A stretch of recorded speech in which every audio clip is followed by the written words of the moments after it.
when we associate an extreme emotional connection to a memory, and that emotional connection is being held in our body, in our aura, we eventually absorb that into our physical body. And that's when it becomes an issue, and that's where disease and ailments and disorders start, okay?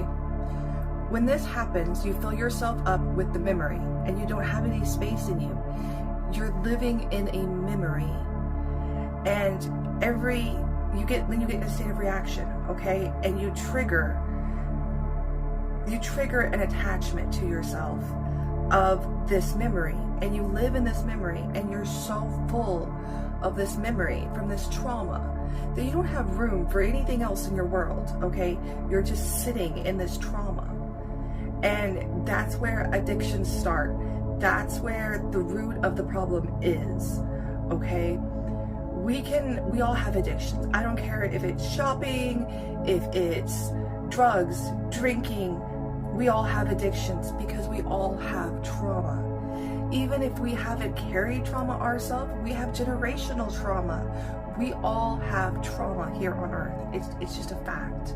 Okay, we each have trauma, and we all have addictions, whether that addiction is smoking, whether that addiction is shopping, whether that addiction is overeating, undereating, binge eating. We all have something. You know, even me, I've been sober since 2004, and I used to be a drug addict and an alcoholic. We all have trauma. I had third-degree burns. I'm a disabled veteran.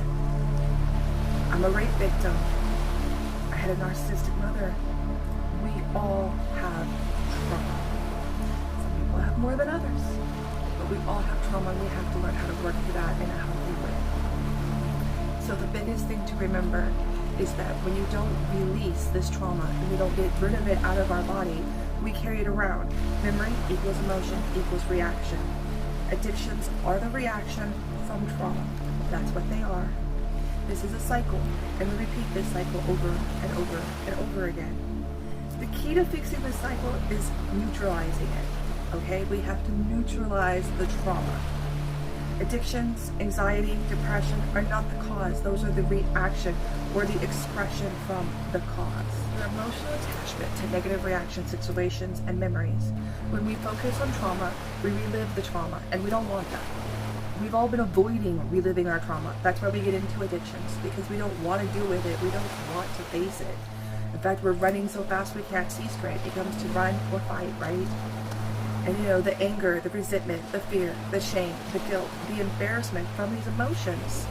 And so we repeat the cycle because we do the addiction, and then we start over, and then we're triggered, and then again we go back to our addictions. It all just is a big cycle. So to just overcome something so deep and ingrained, especially if you're older and you've been repeating these patterns for a long time, it's not going to happen just poof. It's going to be something you have to work on. So little by little, what you have to do is you have to go with it. You have to relive the memory. You have to relive the trauma. Now, how do you do this? One, you get a safe place. Okay? Two, you learn to meditate. And what you do is while you're meditating, you go into the trauma. Okay? So let's take an example of someone who's afraid of water because their dad threw them in the pool when they didn't know how to swim. Okay? Just pick something. I don't want to traumatize anybody more than they already are. So this little kid Johnny, just picking names at random. I don't know any Johnnies. So Johnny gets thrown in the pool by his dad. Johnny is now terrified of water. He's scared death he's going to drown. Johnny needs to relive the memory. He needs to go back he needs to go into meditation, and he needs to turn off the emotions to the memory. Okay? So he doesn't feel what it feels like at the moment. And he needs to start asking himself questions. Was my dad mad? Did my dad throw me in the pool to be mean?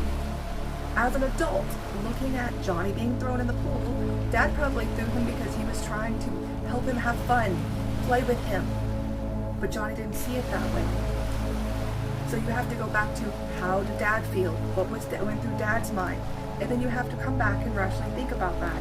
Then you have to go back days, weeks later, and then you have to look at, Why was Johnny so scared? What scared you so much?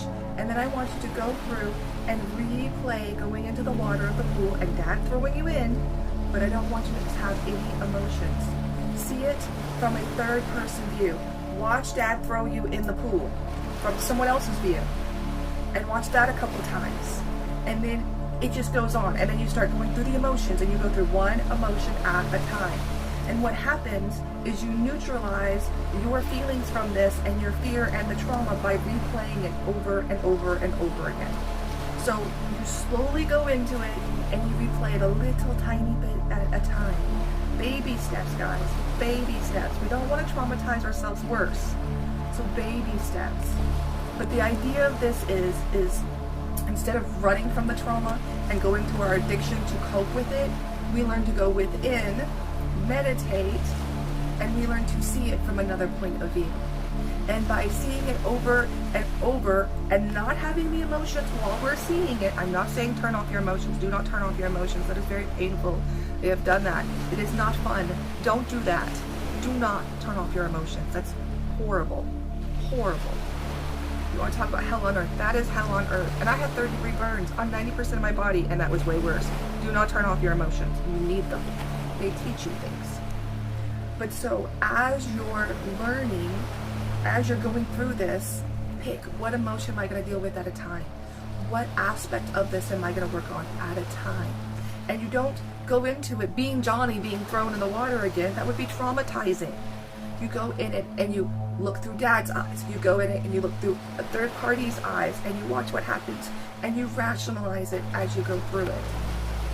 As a rape victim, I had to go through it and realize that they were playing out their addiction. That was their addiction. I know this. I did not cause this. It is not my fault. Trauma is never anyone's fault. We all have it. And we all have to learn how to live through it. And we have to learn how to deal with it in healthy ways. If we don't, we will spend our life letting it control us. As it will. I have seen it control so many people. And it is a horrible thing, guys. Addictions can be so horrible. And people are in so much pain. But what is worse? The addiction or dealing with it? And we just want to run because it's scary and it's painful. It can be so painful. But it's the only way to move on. And it's the only way to clear those issues in our body so that way we can be what and who we're truly supposed to be. And it's the only way we can truly be free. You're never going to be free from the memories. They will chase you. They will haunt you. They will harass you until you learn to deal with it. And that is just the truth.